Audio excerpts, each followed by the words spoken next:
Ukraine rejects ceasefire and announces end of hostilities in Crimea. As the conflict approaches its 7th month, Ukrainian President Volodymyr Zelensky has ruled out a ceasefire with Russia.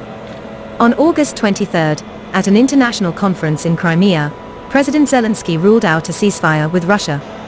Zelensky said Ukraine would not agree to freeze the front to pacify Russia. The Ukrainian leader said Russia doesn't think about dialogue and never thought about it. He warned that the world would be in danger if other countries grew weary of the Russian-Ukrainian conflict. On the same day, at a news conference in Kyiv, Zelensky also answered questions about the possibility of peace talks with Russia. He said talks could not proceed if Russia continued its military action in Ukraine. First, it's not the post-war phase yet. We all need to understand that. A war is going on.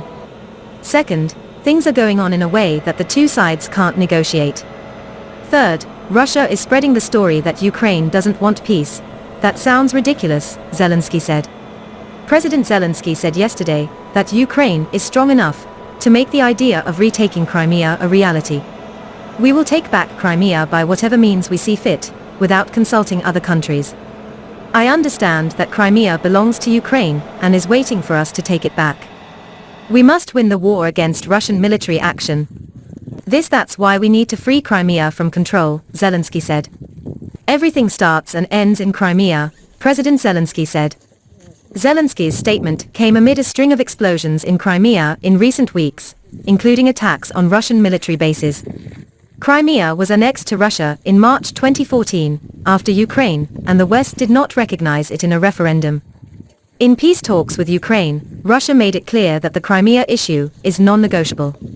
The Russian-Ukrainian conflict has entered its 7th month and continues to show signs of escalation. Moscow has repeatedly criticized the West for injecting weapons into Kyiv, further prolonging and expanding the war. In addition to weapons aid, Western countries have also begun to support Ukraine in military training. Russia and Ukraine are still blaming each other after peace talks stalled. Moscow said Ukraine was not ready to resume talks, while officials in Kyiv blamed Russia for the freeze. Russia has announced that the military campaign will not end until Kyiv meets conditions set by Moscow, including a commitment to permanent neutrality, recognition of Russia's Crimean Peninsula, and recognition of the independence of the Donbas region, where the two territories are located. Donetsk and Luhansk separatist regions. Meanwhile, Ukrainian officials have repeatedly insisted they would never give up any territory.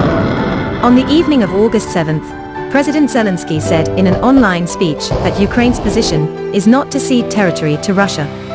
A Kremlin spokesman said on August 3rd that Russia was ready to reach a peace deal with Ukraine, and that Kyiv could end the ongoing conflict at any time by accepting Moscow's terms. It will not deploy reserves in southern Ukraine to end the war.